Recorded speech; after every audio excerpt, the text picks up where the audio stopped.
Hello everyone, welcome back. Today I'm talking about the darn kids. What will the darn kids like in the future? Will the darn kids even respect our comic book collections? Will they value them? Will they care? Let's talk about it. I have the ability to kind of see my analytics where I can kind of see who's watching my videos, age demographics, things like that. So this is kind of an interesting statistic. 6% of my demographic is from the ages of 13 to 24. 0% is from the ages of 13 to 17. So I think there's also 0% ages like 65 and older. And then kind of that sweet spot is like the like 30 to 40 bracket, which kind of makes sense for comic books. But man, obviously this is like a small sample size and very likely not indicative of the greater comic book market, but it is an interesting statistic. Do young people, specifically under the ages of 20, even give a crap about comic books and collecting comic books? I don't think they do.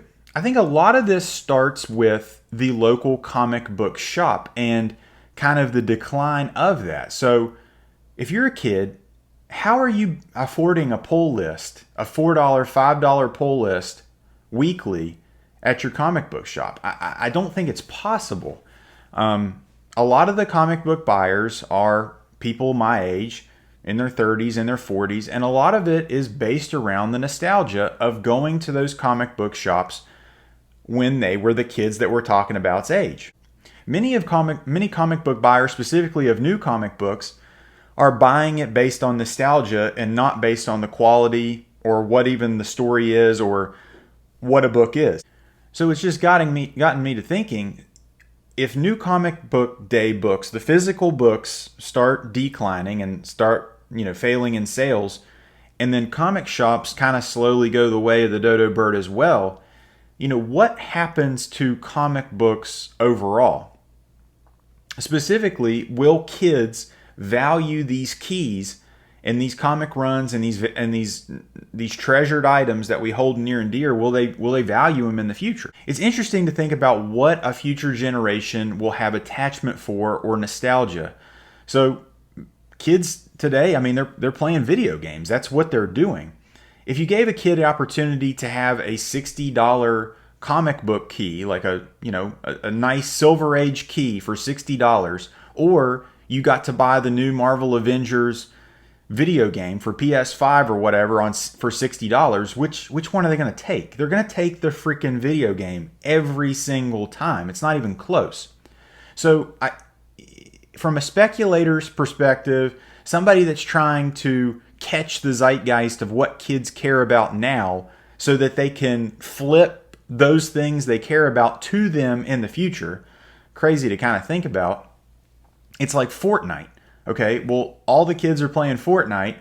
You buy like a physical copy of Fortnite, I guess, like on PS4 or PS5 or whatever, and then get it graded and like the highest grade possible. And then you would hope that the kid values the physical thing in the future so that they would see that as a collectible thing. I don't know.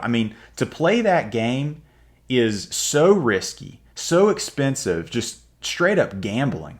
A majority of toy sales are from adults like my age. I don't know the exact statistics of that, but when I'm seeing like these figures, like these Black Series figures, these wrestling figures, these Star Wars figures, you're talking about like $15, $20 a figure. And yeah, they're high quality. Figures are better now than they ever have been, but it's like, man, that is a tough thing for a kid to be able to collect all of a line or something. It's just probably not feasible.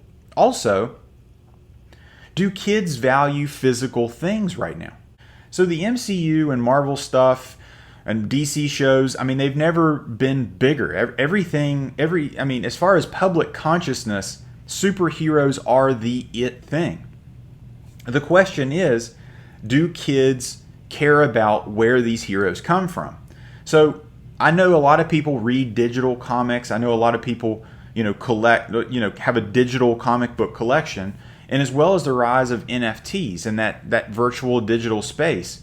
So is that the future? Is that what kids will value as adults as a virtual collection? Will they value that over a physical collection? It's difficult to predict what somebody will value in the future. I mean, people have been speculating on comics from the 80s, 90s, and especially today. People were buying things in the hopes that they would be worth something later. They would be nostalgic. They would be valuable later. But buying these things with no intention of reading them or not even appreciating them for what they are, but just the hope of they will be something one day, is a slippery slope and so expensive. And I feel like I'm beating a dead horse when it comes to that statement, but that's how you have to approach this. What will the future people out there, what will they care about? The concept of nostalgia, I don't think, is going anywhere. I mean, nostalgia transcends generations. You know, my father looks back on, you know, the 60s and the 50s, or whatever the case may be, fondly, like the good old days, back in the day. And we do the same thing. It's like, when I look at something from the 90s, when I look at my figures that I have, I mean, it's from my heyday. It's a days gone by where I look at those things and I'm like, oh my gosh, think how easy my life was, think how much fun it was. You just play with your figures. That was what I would do that day. It inspires those feelings of what it was to be a kid. I don't think that's going anywhere. The question is what will those kids think of? What will they think of as valuable? What do they think of as important? And superheroes and Marvel and the movies, I mean, I can see where there is a future where kids value these comics. They value these things because I remember seeing Thanos on the big screen. I remember being a kid and my parents taking me to go see Thanos. And then I want that book. That means something. And then it just keeps going and going and going. But the game of guessing what is nostalgic, what will become valuable, it's an exercise in futility. It's like going to your comic shop and picking up the latest, hottest key and hoping that will happen. Well, there's a latest, hottest key every single week. And you start adding those up. Yeah, you do get one hit. You do get a Something is Killing the Children, and you get that 9.8 and you sell it for $1,000. Well, you hit one. Congratulations.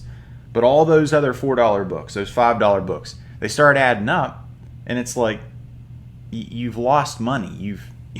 You didn't hit that lottery ticket that you thought you hit. It's impossible to predict what kids will value in the future.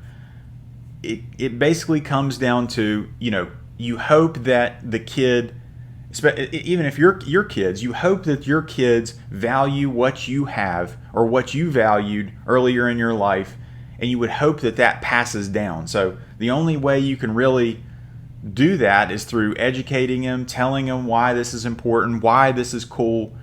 That would be the only way that we can perpetuate our hobby and perpetuate our things as valuable and important and things that should be passed on as pieces of history. Guys, I hope you guys enjoyed this video. If at any point in time you like this video, give it a thumbs up. And if you like this video, subscribe for more. Take care.